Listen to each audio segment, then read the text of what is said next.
السلام عليكم. هل هيسكيسي عنك ها وحكمدها si aad umad u burburisid uma baahnid inaad u qaadato xabad kaliya waxaad u baahan tahay inaad manhaj qaldan u dhigto oo aad u ogolaato qishka iyo khiyaanada markaas bukaanku wuxuu ku dhimanayaa gacanta dhakhtarka guryuhuna waxay ku dumayaan gacanta injineerka lacagtuna waxay ku lumaysaa gacanta xisaabiyaha cadaaladuna waxay ku burburaysaa gacanta siyaasiyiinta xaquna waxa uu ku qarsoomayaa gacanta culimada waxa kale oo kamid ahayd mahadadiisii oraahdan كعب سحرك يجن ووحبرشة خلدنا تدكيسة وعاي دونا أنا جنا ونأماني دونا وحوج إعلان دونا نعب كيسة نسليحي سنة وعلادين دونا وحما قبسن كرو فرسما وحكوسو سارما ينكرو إسكي وما يستهي كرو إلا وأنا جنا قلت سنموي شهلي جيا قونتا وحكو كلا ساري دونا مقياس كيجا كنوع إيجا قونا يا وكتهم دونا كنا جدوا إن شهلي أيكون نسبين دونا وحنو كدينا جري أنجرين shirka waxa lagu soo qaaday in Soomaalida loo sameeyo library school dugsiyo ay ka soo baxaan ardayda qoomuluudka aqoon oo ku doodi doona waa doorasho qofeed oo u baahan in lagu ixtiraamo lixaadka aan dib u arag qabitima dhaqan kasta oo bidixa kooxdaasi waxay u hanweynaayeen in la dhiso dugsiyada noocaas ah waxa kale oo ay aaminsanayeen in jiilka cusub ee soo koraya ay ku yartahay raadinta fikir ay kuwii hore ku lahaayeen qaar baa ku celcelinayay waa in ay da'yarta ku beernaa maskaxdooda in ay qabitimaan dhaqamadeena dadaalkan oo u taagan in dhalinyarta Soomaalida la dooransiiyo in ay door moodaan dhaqanada bidix maalintii labaad ee shirku intaas ayuu noogu soo xidhmay waxaan u soo baxay oo waliba xoog u xiiseynay in aan gaadho si aan hawada ku caashaqay gurigii garaac ma kaan isriimise waa dacan furan yahay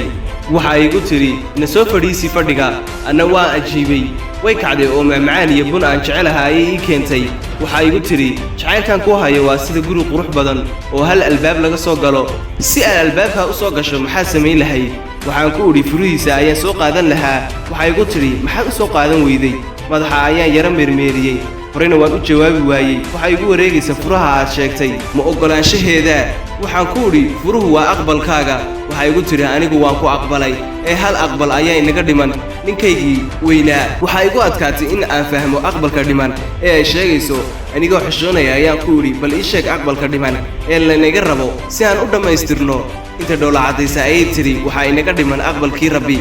فالله أيه يقول نقطة هذا الكاسي لنعنا جحيل سائدة هاي بيرتي وواحد دريمي دون النمذج ذا يدور سنانت ذا وحنقولي فرحة أيه تاين عن اسمه سنو إيه بالله يقول يجاي وانقصود دونا ياي سي حد دافع هاي يقول فرح لي مكي كوباد أي ماذا حيقدرون كتاي هبين كي فرحة عويس هسي هاسا ونكسنا يانو قاضني سوين أيه تاوتي فرحة إن أنت كم بقتي وحانسو شيء إن أنا نفنولين يو وحيقول تري يسير حشير كمركو بريد ماذا أيه وهوش عقليه وسوى نكسنا ayaa ku uri deed hurdo ayaan halowday dhowr fariimada ayaa isweydaarsanay xaaskayga ayaa iyana fariin ii soo dirtay niyad aan kaga jawaabay uma hayo ereyan iyo jabiye beerqaadaha ay soo qoraysaa waxay ii soo qoraysaa waad i dayrisee anaan ka calool gu'in marbaase nafsigayga darduuran haddana kaan akhriyay ka kala ayuu iga saameyn badan yahay kan uu dhibay waxay soo qortay waxaan nolosha kula wadaagay anoo dhijo weyn haddana maalinba habeenka xiga waxaan sii dareemayaa in mustaqbalkayga ay hadheeyeen daruuro madow oo aanan garanayn waxay sidaan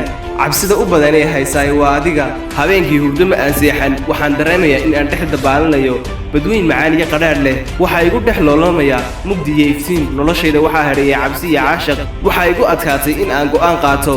subaxii dambe ayaan madashii shirka ku jarmaaday anigoo cagajiidaya oo jir ahaan tabcaan ah inta badan shirka nooca ah kelmadahaagu muhiimka ma aha sababtuna waxay tahay ajendaha horey ayaa loo sii diyaariyaa furintiisa meel buu sii yaalaa keliya isku imaatinka kulanada nooca waxaa loo jideeyaa oo ay u yaqaanaan maamuus marin waxaa subaxii i qabatay inaan isaga baxo oo aan guriga ku soo noqdo hase yeeshee markaan dibadda u soo booday ayaa iga soo daba baxay sarkaal madasha fadhiyey waa uu salaamay deeta waxay ka codsaday inaan cabitaan wada cabno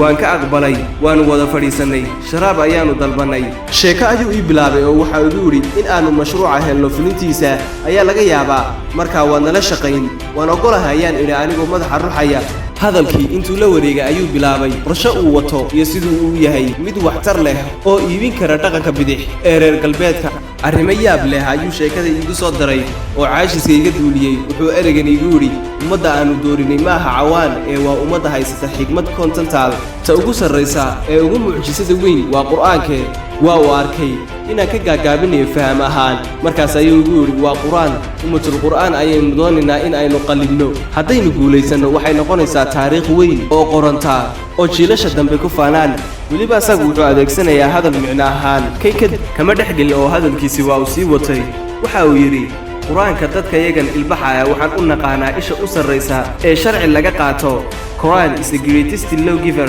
laakiin waan qarinaa ma sheegno sirtan weyn ee ay ka fooraraan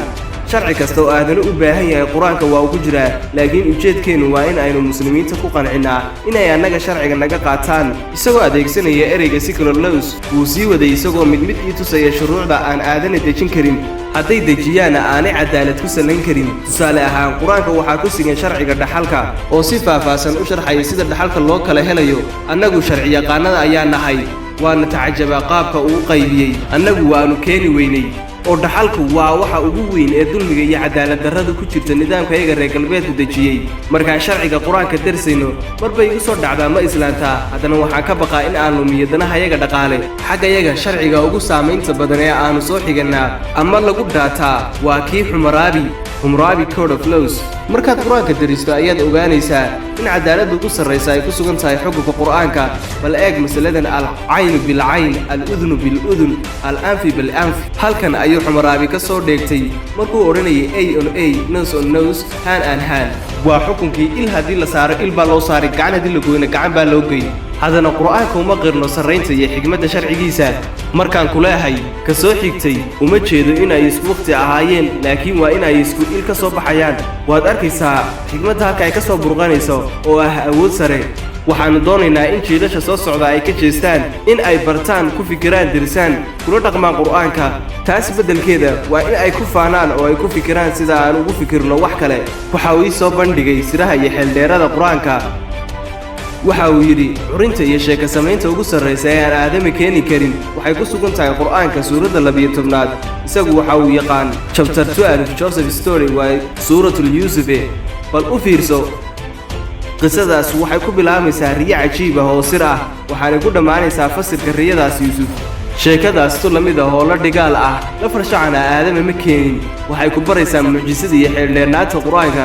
tan kale waxay carinaysaa curinta hal abuur sheeko samaynta ah